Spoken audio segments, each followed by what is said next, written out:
정숙 씨보다는 훨씬 더 오르가즘을 경험할 가능성이 크다. 그때는 뒷다리살만 먹여도 날아다녔다. 그래서 나온 게 바이브레이터예요.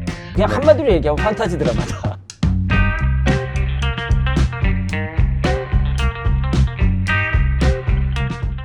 안녕하십니까. 안녕하십니까. WLK 채널의 GOPD입니다. 네, 상담사 치아입니다. 네, 또 새로운 시도를 해보려고 합니다. 아, 네. 정숙한 세일즈를 네, 봐달라라고 네네. 해서 PD님이 이제 드라마로 음. 진출을 하셨구나. 어, 그렇게 생각을 했습니다. 전에도 제가 잠시 말씀드렸던 적이 있는데 이 드라마가 너무 저희의 채널과 이게 결이 맞는다라는 생각이 들었어요. 저는 몰랐는데 네. 그래서 보라고 하셔가지고 봤는데 네. 오, 깜짝 놀랐어요.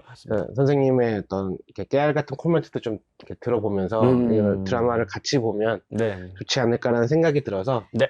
드라마 리뷰 콘텐츠를 한번 준비해 왔습니다. 정숙한 세일즈. 네, 정숙한 세일즈. 네. 총평 하신다면? 총평, 시작부터 총평이요. 총평부터 시작하고 이제 디테일로 들어가는 거죠. 저의 느낌에는 일단 뭐 재미가 있는데 부담스럽고 껄끄러울 수 있는 소재를 다루고 있잖아요. 좀 성, 이런 거 우리나라에서 좀 까다로울 수 있는데 이런 거를 좀 대중적인 코드로 잘 깔아놨다. 아주 영리한 작전을 펼치고 있는 드라마다. 저는 이렇게 일단 보고 있습니다. 선생님 어떠세요? 저는 그냥 한마디로 얘기하면 판타지 드라마다. 아, 판타지다. 네, 판타지다. 어떤 점에서 그렇게 판타지일까요? 일단 대한민국에서 그 당시에 92년. 네, 92년 네. 서태지가 그쵸. 서태지가 해. 데뷔했던 해입니다. 네.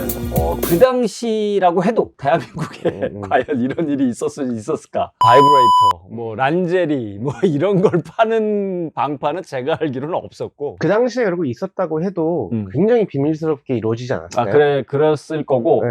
그래서 제가 네. 이상하다 생각해서 좀 알아봤어요. 그랬더니 이 드라마에 원작이 있더라고요. 네. 초반에 밑에 조그맣게 써져 있는 것 같던데요? 아, 그래요? 네. 그 못 봤고. 네. 어쨌든 영국 드라마더라고요. 네. 그리고 영국에서는 그 시대 배경이 1980년대. 네. 로 되어 있더라고요. 그래서 그렇구나.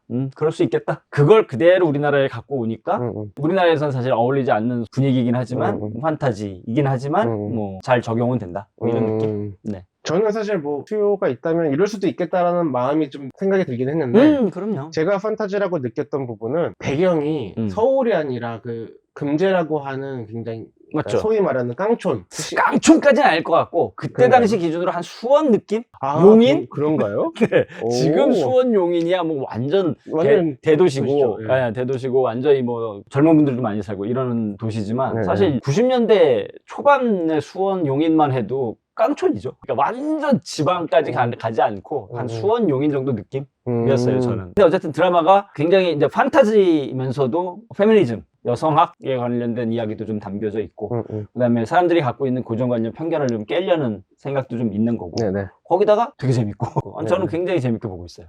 알겠습니다. 일단은 저희가 그러면 세부적으로 내용을 좀 뜯어보면서 이야기를 나눠보면 그러시죠. 좋을 것 같아요. 네. 일단은 중요한 얘기 같진 않지만 거기에 우리의 주인공이신 그 정숙 씨, 그러니까 미인대 출신이시잖아요. 그렇죠. 금제 고추 아가씨잖아요. 맞아요. 그때 그런 미인대들이 굉장히 많았었던 것 같은데 많았죠. 제가 봤을 때 이런 미인대를 거기에서 이 드라마에서 한번 언급을 하는 이유도 사실은 이게 페미니즘적인 맞죠. 이유가 있지 않나 싶어요. 당연합니다. 거기에 네. 그 복희라는 이름으로 나오시는 김성령 배우가 아, 그분. 아마 미스 코리아. 맞아요. 예전에 아주 어릴 때 사모했던.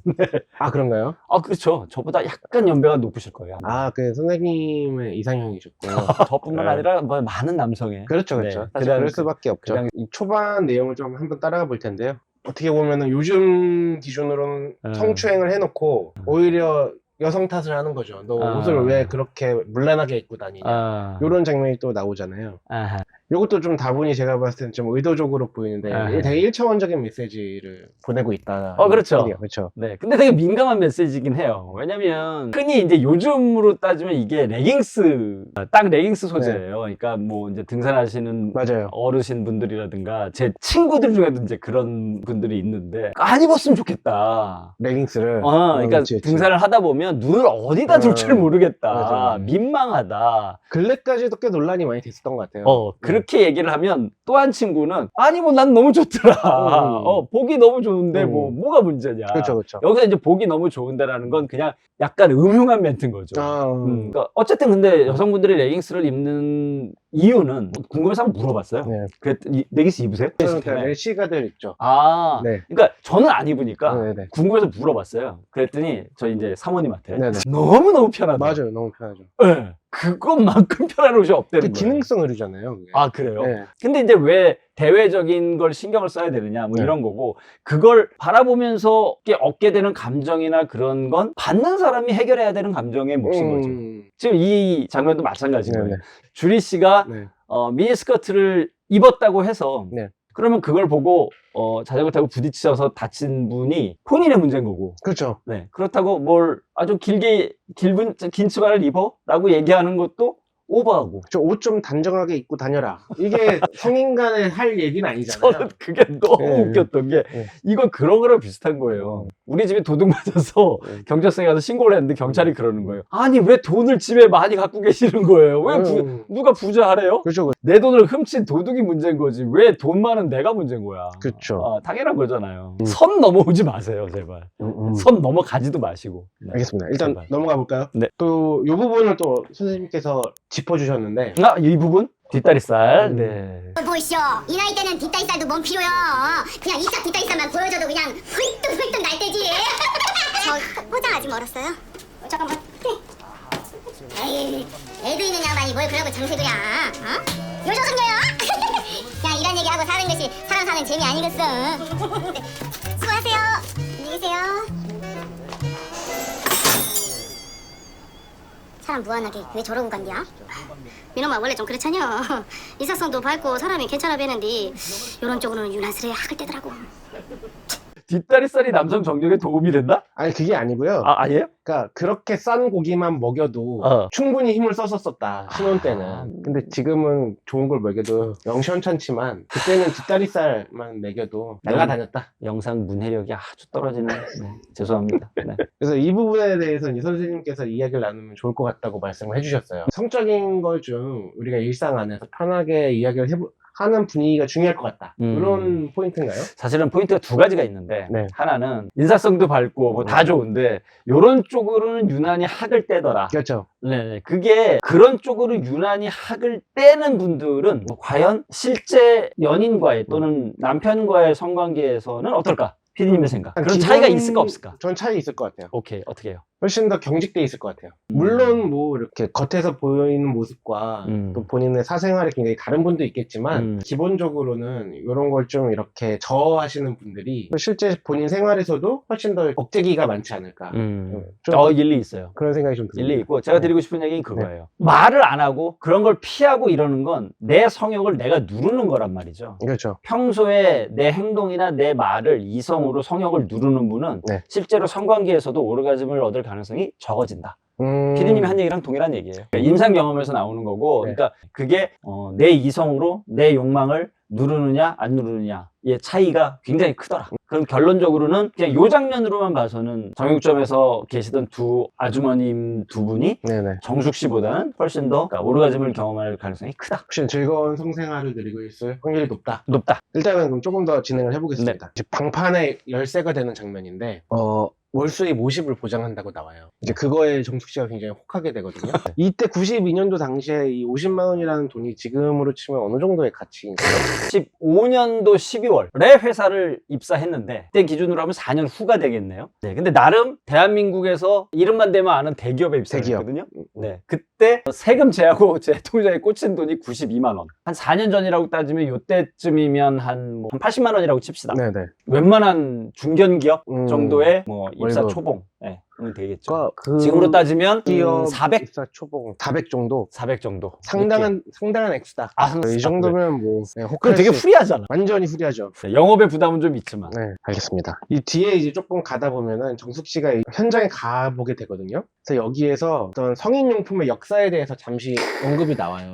이게 영국에서 이제 시작이 됐는데 특히나 이 바이브레이터가 처음에는 약간 의료기기로 출발했다는 얘기가 나오거든요. 네. 이게 근데 진짜인가요? 진짜라고 할 수 수 있고 바이브레이터가 의료기기에서 출발했다는 얘기는 네. 조금 더 과거로 돌아가서 네네. 클리토리스가 남성들에 의해서 역사 속에 묻히던 네. 19세기 그 시기 이전 한 15세기 16세기쯤으로 돌아가면 너무 멀리 가는데. 네네. 그쯤으로 돌아가면 그때 유럽에서는 어떤 이야기가 있었냐면 네. 여성을 임신시키려면 음액을 자극해라 라는 게 있었어요. 그런 속설이 있었나요? 네, 그런 속설이라기보다는 뭐 거의 뭐 정설이었나요? 정설처럼 그렇게 퍼져 있는. 그래서 임신을 잘 못한다. 그러면 병원에 가면 의사분들이 이제 클리토리스를 자극해주는, 음액을 자극해주는. 그때는 이제 몸속에 있는 클리토리스까지는 몰랐으니까 네네. 그냥 몸 밖으로 이렇게 드러나는 음액을 자극해주는 네네. 그런 개념이 있었고, 그러니까 정신병, 약간 히스테릭한 네네. 그런 문제가 있는 여성도 정신과를 가면 정신과 의사분들이 음액을 손으로 자극을 해서 네, 자극을 해서 지금으로 따지면 당연히 그냥 히스테리 정도인데 네네네. 그 당시로는 이제 정신병이라고 생각을 했던 그 병을 고치는 개념으로 생각을 했었죠. 그러면 이미 그때 그분들은 어느 정도 알고 있었던 거네요. 어떤 이런 성적인 만족이 정서의 안정에 굉장히 도움이 된다는 걸 이미 알고 있었던 거네요. 그렇다기보다는 여성의 특정 부위를 자극하면 여자가 갖고 있는 정신적인 문제가 개선된다 정도까지만 갖고 알았던 거죠. 그리고 실제로 훨씬 1차원적인 이해긴 한데. 그렇죠. 그리고 실제로 이제 베드에 누워있던 여성분은 뭐 나름 굉장히 뭔가 짜릿함, 쾌감 이런 걸 느꼈겠죠. 근데 의사 선생님이니까 그런 걸 얘기하진 않고 그냥 뭐 계속 좋으니까 뭐 또 가고 그랬을 거라는 거죠. 그게 뭐 이렇게 명확한 이론적인 근거가 있어서가 없었죠. 아니라 그냥 이게 효과가 있다. 그렇죠. 이렇게 된 근데 거군요. 이제 예. 생각해보면 그걸 의사 선생님들이 손으로 하셨을 거 아니에요. 그렇겠죠. 그러니까 얼마나 힘들어. 자기 손을 대체할 수 있는 그래서 의료기구를- 나온 게 바이브레이터예요. 아 이거 재밌네요. 그래서 나온 게 진동기구고 그 진동기구를 대면서 이제 의사 선생님이 아이고 이제 내 손목은 살았네. 그래서 바이브레이터가 의료기기다라는 얘기가 거기서 나온 거예요. 그러니까 뭐 어떤 성적 만족감에 대한 리서치나 뭐 연구까지 되어 있지는 않았지만 성적 만족감이라고 그게 커넥션이 됐다면 네. 남편들이 아내를 정신건강의학과를 보내지 않았겠죠. 그렇죠 그렇죠. 이건 어떻게 보면 지금으로 따지면 완전 성희롱이니까. 그 되게 1차원적으로 어떤 경로를 통해서 음액을 자극하면 여성들이 갖고 있는 여러 가지 문제들이 해결이 되더라. 그렇죠. 그러니까 라는 걸 집에서 알게 맨날 되고. 우울하고 기운 빠져 있고 막 인생의 모든 활력이 없었던 아내가 병원을 갔다 오니까 발그레하고 기분도 좋아지고 행동이 되게 뭐 이렇게 약간 업돼 있다. 그러면 의사 선생님 신경 좋으시네. 다리 시네 이렇게 돼. 굉장히 재밌는 사실을 알게 됐네요.